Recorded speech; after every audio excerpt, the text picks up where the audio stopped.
And one of the programs that came up was helping the homeless. Many of you have probably been on the Via Hufta van, right? Or to help cook for people living on the street. One of our first drivers for our van was a fellow named Daryl Borden. And Daryl was a very, very special soul, a very, very wonderful person. And he would, without fear, drive the streets of Toronto every single night of the week, except for Shabbat, and would take out volunteers, and he'd go into the nooks and the crannies and the places under the expressway, going where those people who are without homes live. And he told a story, I remember, which I've repeated many, many times, that he was giving out food at City Hall, right? We would stop the van, open the doors, and we would have hot drinks and cold drinks, and we would have clothing, and we also, many times in our history, gave out books and eyeglasses. It was really magnificent, what we did, all very much of a creative nature, but of course taking care of the number one need of anybody, which is eating, which is food. And he noticed over the nights that there was a fellow off in the distance who stayed far away. And he did not approach the van for food or for clothing, and certainly not for glasses and books. But over time, he watched as this fellow came a little bit closer to the van. And on a Monday night, he would be here, and on a Tuesday night, he would be here, and a Wednesday night here. One night, he actually approached Daryl at the van, and he said to him, I hated the Jewish people. In fact, I considered myself to be a neo-Nazi. But I've been watching you for many, many nights. And I've seen that you have been giving out food and clothing and all the things that people on the street desire, or at least many of the things. And I realized after a while that you're doing this through the generosity of spirit, that you're not getting anything back for it. And you're doing it because you care so deeply, and it doesn't matter Jew, non-Jew, black, white. It's so beautiful. It was so beautiful to watch you, and I've come up to you, and I want to apologize to you for the pain and suffering that I've caused your people. And of course, when something like that happens, maybe we've all had something like that in life, you feel verklempt. You don't know what to answer because you're so overwhelmed, and you feel for that moment as maybe my time on earth, my commitment to Tikkun Olam, my commitment to helping the homeless, maybe it's really paying off, And even in little incremental bits. And the man said to Daryl, he said, I wonder if you would mind if I would take you somewhere and show you something. And, it's at that point, and I've been on the streets, some fear can kick in.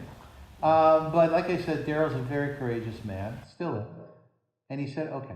So they wrapped up everything, closed up the van, all the food was given out. And the man jumped into the front seat, and of course Daryl was the driver. He said, I want to take you down to my home. And Daryl said, okay, where's your home? He said, it's under the Gardner Expressway. We all know the Gardner with those big, huge pillars, right? What are they called? Not pillars, but the name for them. And, what is it? Pillars. I think they're called pillars. And so Daryl drives south from the City Hall, past Queen, past King, down to Lakeshore. They stop in a particular place under the bridge. We would always pull up on a curb. The van really took a beating all the time. And he stopped, and he got out of the van, and Daryl got out of the van, and he said, I would like to take you up to my home. And of course, one would feel a little trepidation here, a little fear. And Daryl said, okay. So there was a ladder that he had built up to one of the top of the pillars. And he climbed up, and Daryl climbed up behind him, and he looked, and Daryl saw that on the ceiling there were the swastikas. Swastika here, swastika here, swastika here. It got a little bit scarier for Daryl, but he stayed in the game. And the man promptly went over to his belongings, of which were meager, and he took a can of spray paint, and he painted over the swastikas. And he said, with this, I want to tell you that I am so deeply sorry for what I have done to your people and the damage the sadness that I have caused. And Daryl embraced him. And I tell you this story because I believe with all my heart that the Jewish people have many, many friends in the world. And while it might seem as though we don't, while this very, very dark cloud hangs over us today, I think like this man, we have the ability to get to know our friends, to embrace them, and to have them work with us towards the strengthening of our people and of the world which we share. And I've seen it many, many times. We used to go down to Guyana, South America, on medical missions. Elliot had gone down with us. He did some beautiful things. He has a book that he has published on his trip there. There are some pictures in there of Elliot teaching young Guyanese children guitar. And it was such a warming, such a beautiful thing to see. If you have any interest, he has the book, and I'm sure he'd be happy to show you.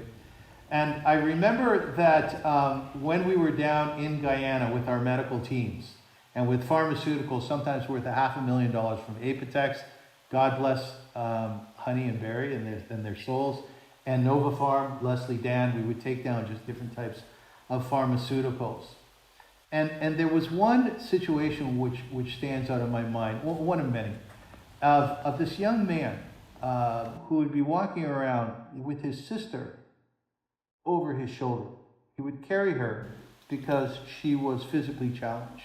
She didn't have the ability to walk. And after seeing these things, we would gather information and come back, and we would get the appropriate pharmaceuticals that we hadn't taken down and the appropriate medical instrumentation or medical equipment.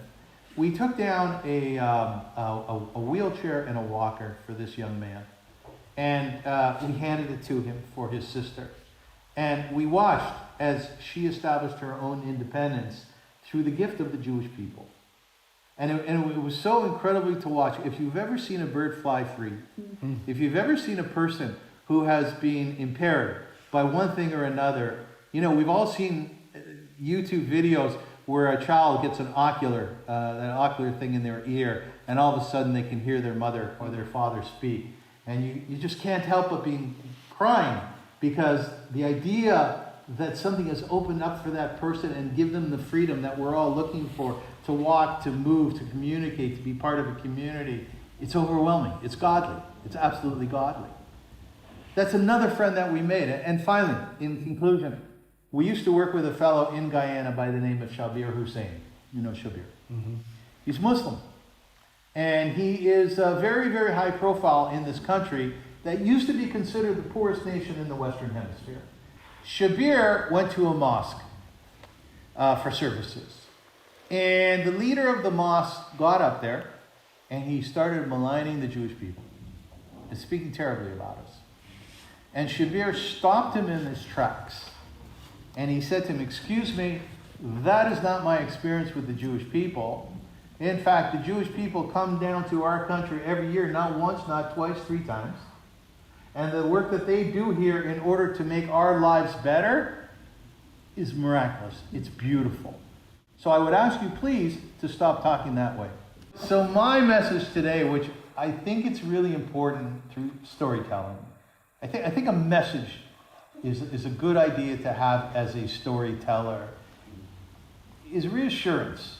It's reassurance to all of our people that there's so much beauty that lies within us, and that the potential and the success that we have showed over the years in Israel, in the diaspora, is really reflective of we being a light unto the nations, living up to our responsibilities as Jews. Mm-hmm. And the second piece, which I really ask everybody to carry with them, is there are many, many, many people out there who are not Jewish who care deeply about us, who like us very much. Some of them are neutral. And of course, there are those who simply do not like us and probably never will.